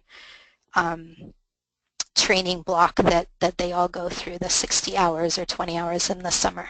So that's something else to look at. It's a great resource, literacy and basic skills, but because it's based on the OALCF, which is essentially based on essential skills, that is one of the areas in assessing YJC participants, so it's a tool that can be used by both agencies, both types of agencies. And just some food for thought about performance management. So suitability indicators. Suitability is, something that we are always considering. It feeds into our performance for Employment Ontario. Literacy has suitability indicators. Employment Services have suitability indicators. YJC Youth Job Connection has suitability indicators. What I've done here, and what's interesting, is that there is some crossover between the suitability indicators, which means that there is in some cases, it is really a great thing for somebody to be able to access both types of service, either sequentially or sometimes at the same time. And the suitability where it matches up is fantastic. So for education, in LBS, we're looking primarily at people who have less than grade 12, similar, less to or equal than grade 12, or grade 12 or lower for Employment Services and YJC. The sources of income, the suitability sources of income pretty much match up for us. So our four main ones are in LBS, are OW, ODSP, no source of income, or Crown Board. In both Employment Services and YJC, they have more than just that, but those ones all do match up with ours. Out of schooler training isn't quite a close match because in LBS it's 6 years or more, and in ES it's 6 months or more, but it's still important to know that those are similar. Self-identifies, so people who self-identify as an Indigenous person or person with a disability, those are all common suitability indicators across all of those programs. And with respect to age, for LBS it's over 45 and under 64. For Employment Services, I believe it's 20 and under or something like that, but also older than 44 is part of it. So there's some crossover there as well. Keeping in mind that suitability, it doesn't mean that people have to fall within these categories, but they are things that we're looking for because we are looking to serve the hardest to serve clients, and these are the indicators, some of the indicators that Employment Ontario has identified as indicators that show those clients are probably in that more hard to serve category. So I think it's important for people to know that when you're making referrals back and forth, you do want to make sure that clients or learners are suitable for either program, whether you're referring from LBS to ES or vice versa. So this just kind of gives you a snapshot of some of the crossover similarities. Okay, and then service coordination, again, part of performance management for both Employment Services and for literacy agencies. what's great about service coordination is that it's a win-win. So referrals in and referrals out between LBS and ES, or literacy and employment services, both count towards service coordination. So that's really important, that the ministry obviously recognizes the value of people accessing, in many cases, both types of services, because there is probably a fairly good proportion of the clients accessing those services. They can probably benefit from both in many cases. So there is a recognition that does count towards our performance management score, that those referrals in and referrals out do count towards service coordination. So I think, this section, I just wanted to, the focus was really on working with low-level learners. I think that more than just working with them in either agency, it's important to focus on how we can better serve those learners by making sure that they're accessing both services if it's appropriate for them. So I just wanted to kind of pull that together in the end and give you kind of an overview of some of the things that we've done locally. We're not the only people or agencies doing this. This is happening around the province in many different agencies. You might have done some of this yourself. I just wanted to kind of bring it together in the end and talk about this and actually make sure that everybody does have a good sense of the connection and the importance of service coordination and referrals back and forth between the agencies. So I almost talked for 2 solid hours, not quite, but close to. That is the content that I was going to deliver today. We wanted to make sure that we had time for discussion, questions, comments, and I would encourage you to do all of those things because we do have time to do them. Thank you for persevering. If you've persevered through 2 hours, it's a long time to listen to somebody talk. But hopefully they've been keeping track of the questions. What we'll do is we'll go through them, give people an opportunity to also make comments. I will endeavor to answer your questions. If I don't know the answer, I'm not going to make something up, and we will try to get an answer for you if I can't answer the question you have. So much, Robin. I'm going to start with just general comments before I jump into questions. So the first one is someone just wanted to make sure that everybody knew that the Common Assessment is a wonderful tool. So the Common Assessment that you just spoke of. And a couple of people, it is a wonderful tool. And a couple of people, or someone shared a couple of links that would help with clear writing and as well as the Champions project you spoke of earlier, Robin. So when I send out the PowerPoint that you've just presented, I will also include the links in the email. So that way everybody doesn't have to worry about trying to write them down. Okay, great. So now as for questions, the first question is, could the registration forms be formatted in clear or plain language? Okay, so my understanding of that is that you can't, as an agency, change that form. They're standardized forms that are used across the province. That being said, as a field, as a province, we can always lobby for the next iteration of those forms to be maybe looked at with a view to looked at through the lens of clear writing. So, because you can't really modify those forms per se because they are standard forms, I think there's an expectation that if a file is audited, those forms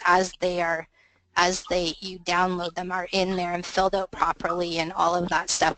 I think what you need to be aware of is that you need to be aware of the possibility that people are going to have a challenge with that form and make sure that they have the options up front to have assistance with it so that you don't lose them because of a form that is too challenging for them to fill out. And I think that's the best we can do right now.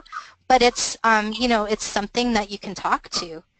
If you think it's an issue, I think it's something that you can talk to with your employment counselors, and the more that they hear about an issue, that kind of goes up the pipeline, and we might see some action on that. Thank you. I meant your employment and training counselors from Employment Ontario when I said the employment counselors. Okay.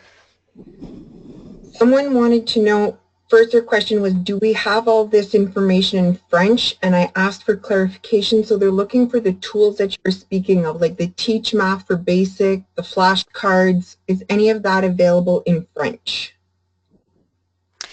I don't know the answer to that. Most of the resources, honestly, that I've put in here are probably only available in English, but on a case-by-case,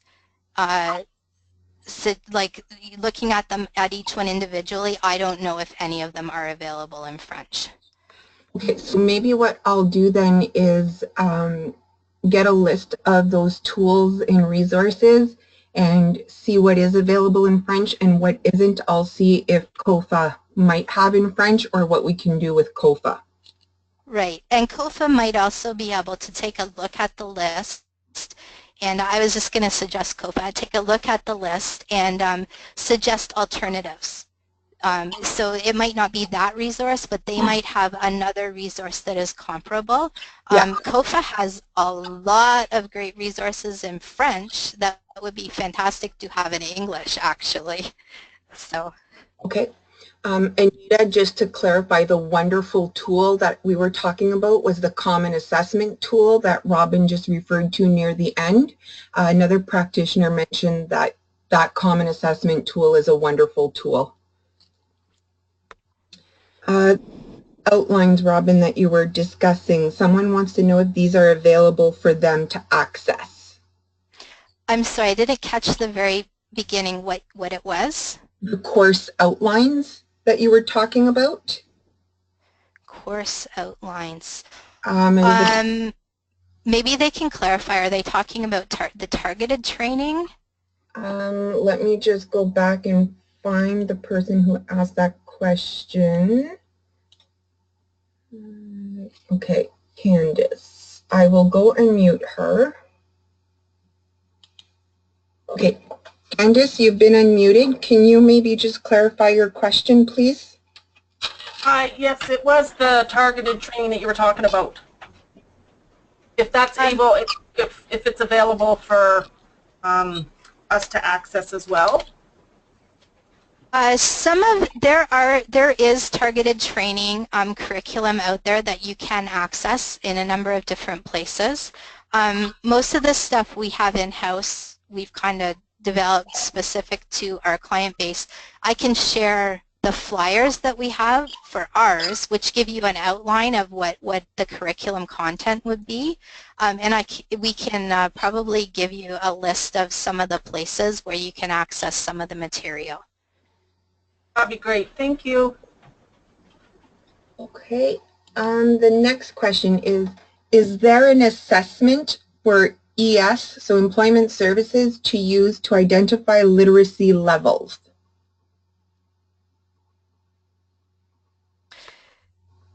I don't know if there's ever been one specifically developed. I'm sure there are a lot of them out there that could be utilized. One of the resources that might be helpful is that Common Assessment resource that keeps kind of popping up, the one I talked about at the end, because essentially you can use that to do assessment by pulling different sections from it. We actually pulled enough from it and correlated it to essential skills for employment services to use. So we didn't make the assessment up, we just pulled from that resource as kind of a guideline for them to use with somebody they suspected had lower levels of literacy. In some cases, because we're co-located, we might actually administer that depending on timing and all of those types of things. But in other cases, it might just be something that they have a client sit down and do. So it's, I would, if you're an employment service agency, take a look at that resource. It's huge. It has so much stuff in it. And, talk to your literacy provider about what can be done or what they can help you out with. Okay. question is, what tips do you have for employment counselors to encourage someone accessing employment services that there may be a literacy issue that needs to be addressed, because this can be a touchy issue? Yeah, so I did talk a little bit about it. There's no magic way to do this, and if somebody wants to, you know, comment on this, please feel free, because I sure don't know, profess to know everything. You know, my suggestion is to talk about it in terms of upgrading, as opposed to talking about somebody having a literacy issue. Like, you know, we have, you know, you can talk about the fact that there are other programs within Employment Ontario where people can go and work on some of the skills that they need to be able to be successful. Targeted training works really well for this because it's a bit of a hook, you know. Would you like to go to this workshop on digital basics? I noticed that you're having some trouble, you know, applying for jobs online. They can actually help you with this. So it's not about, and I'm using air quotes when I say the word literacy per se, it's about upgrading your skills. So, you know, not selling it, but presenting it as another program that's offered through Employment Ontario, where people can actually work on their skills, is probably a good way to couch it or discuss it with somebody. If you have an opportunity, you know, if you have some targeted training going on and it makes sense for that client, that's a great way as well to kind of get them into a program, because they're going to have some form of an assessment, even if it's targeted training, that's going to help screen what their issues are. So it's not a great answer. I don't think there's a magic answer to that. So if anybody else has anything they want to, you know, suggestions or things that they've done that have been successful, please feel free to share. Okay. Are the targeted training modules that your program delivers available for purchase by other LBS service providers? No.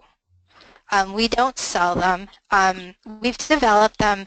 A lot of the content is super specific to our region, but I'm more than willing to share the outlines with everybody and give you some suggestions for where you can pull some content. I think you have to really kind of, we've adapted them to be very specific to the needs of learners that we're seeing. And I know there's going to be common needs, so we don't sell them per se. They're kind of internal things, but I can definitely share some information about them with you. Okay, someone made a comment that something we could consider is an overlay with simple language lining up entry boxes for each question on our complicated forms. Yeah, great idea, and something that maybe can, again, be suggested. The mechanism we seem to have at this point for, you know, providing feedback is actually through the employment and training consultants. So, you know, that ongoing conversation that you have with them. I think the more, in my experience, what happens is when there's an issue or a suggestion or something in provincially, the more people that hear it, the more likely that that's going to kind of culminate in some action, because there's a whole process involved in anything really happening. Okay, that's a great suggestion, though. Perfect. And in regards to the ES literacy assessment, there is a read kit that might be helpful. I was sent the link for it. So again, in the email that is to follow, you will receive a third one, and it's from ABEA network. It's more of a checklist, so it's not really recommended that ES take on the literacy assessment, but that information will be sent out. Okay, awesome. Thank you. Yeah, I love these webinars where we have lots of people, because there is so much out there. It's impossible to know everything that exists. So again, while we're doing the questions, if you have any suggestions of resources that you know of, please do share them with everybody, because that's really helpful. And if you have any links or resources that you would like to share, rather than type them in the question box, you can always send them to me at my email. So my email is director at literacynet.ca. So if there's any links or resources you want to share, feel free to send them to me and I'll make sure to include it all in the email. The next question is, do you know of a resource that can help identify what reading level someone is at?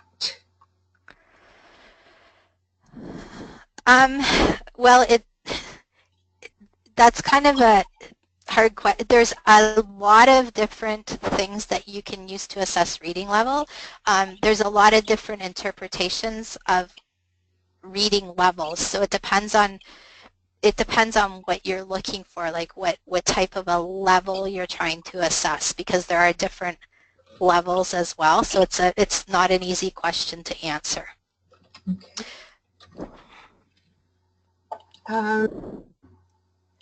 Sarah here today. I love it. She says we have developed a client PowerPoint that community partners can use that talks about the benefits of LBS to get buy-in to help with the referral, and she will send that to me, so I'll make sure to pass that on. Awesome. So I've gotten this question a few times. Yes, the PowerPoint will be sent out at the end of this. When we're done, Robin will send it to me and I will make sure to send it to everyone, as well as it has been it is being recorded, including this question part, and it will get posted and we will let you know via email where it's posted. So if you were registered and on today, you're definitely getting an email from me by the end of today. If by tomorrow morning you haven't received an email from me, again, director@literacynet.ca, send me an email and I'll make sure to get you the information. Oh boy, next question. It's a fairly lengthy one. So, do you assess the people interested in the targeted training workshops prior to them taking the workshops in order to know whether or not their literacy skills are adequate enough to follow the workshop? If so, what do you assess for? What tools do you use? How much does this pre-screening assessment process take prior to delivering the workshop? Okay, so yes, we do an assessment. Most of the clients who participate in the targeted training are being referred from our partners in the community because we've developed them to specifically address needs. So, having said that, most of our partners have a good understanding of where people need to be in terms of accessing the material that we're going to be covering in a targeted training workshop. We don't typically do what we call a full-blown assessment with people who are doing a targeted training workshop. Our assessment that we do that's a full-blown assessment is actually we're using now the Common assessment tool. So we pull from that tool all the time, depending on what a person tells us is their goal, etc. We will pull from that tool to develop kind of an individualized assessment for everybody who comes in. For the targeted training, what we typically do is we have a more of an informal sit down with that person, a registration appointment, where we go through paperwork, have a conversation, talk about the expectations, and we have them do a self-assessment. So each individual targeted training has an individualized self-assessment that people complete. That gives us a pretty good sense whether or not they're able to complete that self-assessment fairly independently, gives us a good sense of whether or not they're going to be able to participate in that whichever targeted training it is. A couple of them, the other way, so yes, we do assess. It's not exactly the same process. Every single thing that we do has a bit of a different process. If we have a learner that we know has much lower literacy skills, that is going to require a lot of assistance in a targeted training workshop, what we do is we actually have a volunteer or a second instructor who is supporting that person, or it might be a couple of those people through that process. So our groups are kept small. And then if we think that we're going to need additional support, we do bring in another person to actually support the process. We will keep the group levels smaller if we know it's a group that has lower level skills as well. So it's not a science, it's a constant adjustment in how we're doing things. Okay, that brings us to the end of our questions. Just a final comment here from Hope. Thank you so much, ladies. Awesome job. So thank you, Hope, for that comment. And thank you, Robin, for your time. Now I'm starting to get a lot of thank yous. So at this point, if there is no other questions or comments, I guess we're good to wrap it up. So again, a great big thank you to Robin for taking the time this morning into the afternoon for presenting this to us. Just a reminder, when you log out, there will be an evaluation that pops up. So please take a couple minutes to fill that in. And again, if you don't receive an email from me by tomorrow morning, please email me and I will make sure to get you everything that was mentioned. So thank you. I just want to, can I just say thank you for having me present today. You're all going to get off a little early. We did want to make sure that we had some extra time in case we had a lot of questions today, so we scheduled a little bit of extra time for the webinar. And if you do have any other questions that you think of after the fact, also please feel free to email them to the network, or if you have my email, you can email me directly. And I'm more than happy to answer questions afterwards as well. If or if you just wanted some more information about something, I'm always willing to talk to people. So. Yeah. Just wanted to say that. So thank you and have a great day. Yeah, and if it's my email address that you didn't catch or you don't know where to find it, email your network and they'll gladly get in touch with me also. So enjoy the rest of your day and have a happy Valentine's Day.